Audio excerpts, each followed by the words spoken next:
This is Serafina and the Black Cloak, Chapter 18.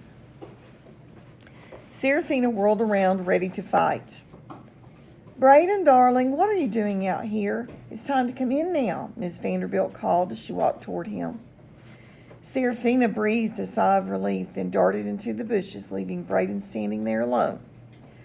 Who were you talking to just now? Miss Vanderbilt asked. No one, he said, moving toward his aunt to block her view. Just talking to myself. It's not safe for you out here, Mrs. Vanderbilt said. You need to come in now and go to bed. Serafina had never heard Miss Vanderbilt sound so tired and upset. The lady of the house clutched a long black coat around her waist to ward off against the night's cold. It was clear that the disappearance of the children was taking a heavy toll on her. Hesitating, Braden glanced back into the bushes in Serafina's direction. Please come inside, Mrs. Vanderbilt said softly but firmly. All right, he said finally.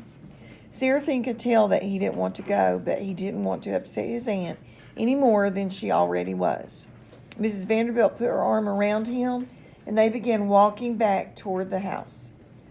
Lock your door, Serafina half coughed, half whispered to Braden, covering her mouth with her hand to garble her words. Did you hear something? Miss Vanderbilt said, stopping and looking out into the darkness. I think it was just a fox call out in the woods, Braden said casually. But Serafina could see him smile and was relieved he wasn't still cross with her for suspecting Mr. Thorne. Stay safe tonight, Serafina thought as Braden and his aunt continued toward the house. Listen, your uncle and I have been talking, Miss Vanderbilt said. We're worried about you. I'm all right, Braden said. Your uncle and I need to stay here with the guests, but we've decided that it would be best if you went away from Biltmore for a little while. We tried it before, but we think it's more important than ever now.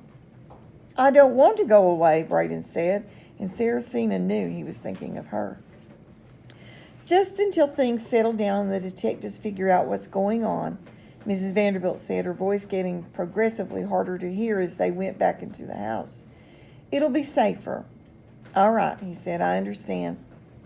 We've asked Mr. Thorne to take you with him in his carriage first thing tomorrow morning, she said. Won't that be nice? You like Mr. Thorne, don't you? You'll get to see his house in Asheville. As the door closed behind them, Serafina's heart filled with dread. Braden trusted Mr. Thorne and would have no choice but to agree with his aunt and uncle's wishes.